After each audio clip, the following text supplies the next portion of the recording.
Let's watch this one. My poll numbers are going through the roof. You know why? I really believe a big part of it is Obamacare, because we're going to repeal it and replace it. So Obamacare has to be replaced, and we will do it, and we will do it very, very quickly. It is a catastrophe. If we don't repeal and replace Obamacare, we will destroy American health care forever. But now President-elect Trump seems to be softening that hard line somewhat. Here's what he told 60 Minutes today for a broadcast on Sunday night. Let's watch. When you replace it, are you going to make sure that people with preconditions are still covered? Yes, because it happens to be one of the strongest assets. You're going to keep that? Also, with the children living with their parents for an extended period, we're going to You're going to keep very that? much try and keep that. Adds cost, but it's very much something we're going to try and keep. Boy, that's something. He's taking the two most popular features of Obamacare and saying he's somehow going to finance those without having the larger pool of people being insured by Obamacare. That's the hardest thing in the world, to square that circle. Anyway, according to the Wall Street Journal, Mr. Trump, this is their quote, said a big reason for his shift from his call for an all-out repeal was that Thursday meeting at the White House with the president, who he said suggested areas of the Affordable Care Act to preserve. Here's Trump again. I told him I will look at his suggestions, and out of respect, I will do that, Mr. Trump said. Either Obamacare will be amended or repealed and replaced. Yamiche, that's news.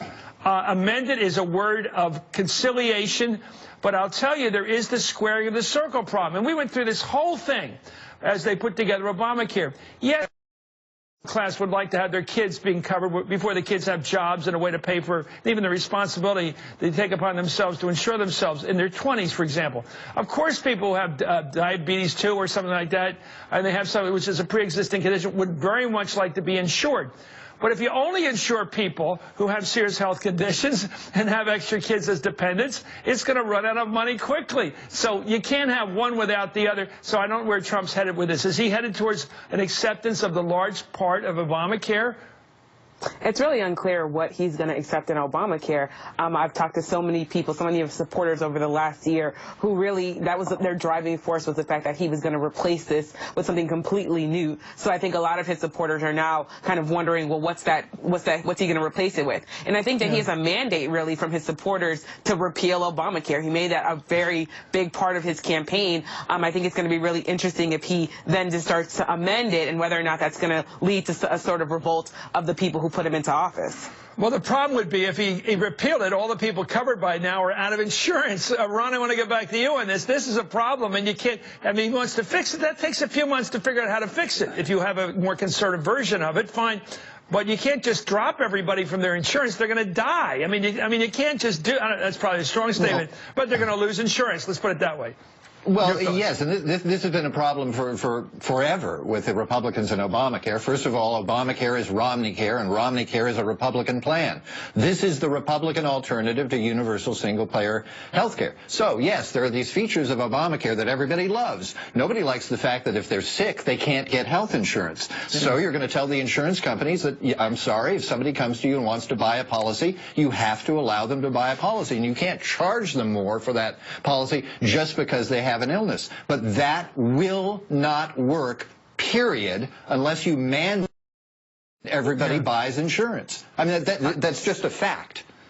Ron, I like the gray part of your hair up front there. You're getting to be a very mature gentleman here up there. Have you noticed that up there? I've noticed that. You're going to look like me. I'm following Hugh. Hugh looks great. Hugh, let me ask you this about, I was impressed today that the guy from Jersey got dumped again. Third loss of the year. Didn't get the elected president, didn't they elect the vice president, and now getting dumped from the transition boss. This was a hell of a decision. Who made that? Kushner? Who in the Trump organization said, no more Jersey governor, this guy's got too much baggage, we're going to bring in Mike Pence to make him head of transition? Who did that? Well, President-elect Trump yesterday spent part of his day with the Speaker of the House, the Constitutional Officer Paul Ryan, and with Senate Majority Leader Mitch McConnell, who's very effective, and I wouldn't be surprised if they both whispered to him. We like to work with Mike Pence a lot. We get along very well with him. If we want to get off to a fast start, why don't you kind of ask him how to staff up? Because a lot of the names on this list that are floating around are establishment names. That means people who have good conservative reformist ideas, but also know as you do, Chris, and as everybody knows, Washington is a unique place to do business in. Better to have someone who's been there for a long time, like Mike Pence. And Chris Christie hadn't been dumped. He's been made vice chair. He's still around. Yeah. It's a big circle, but Mike Pence is going to be the big player here, as Joe Biden was for President Obama. Yeah. Well, it was a good bet that Mike Pence made on this guy. He bet on the horse, and the horse won. Ron, I love the way you think about this. Thank you. It's great to have your perspective and friendship. Thank you so much. Yamiche, more time for you next time. I got these two other guys.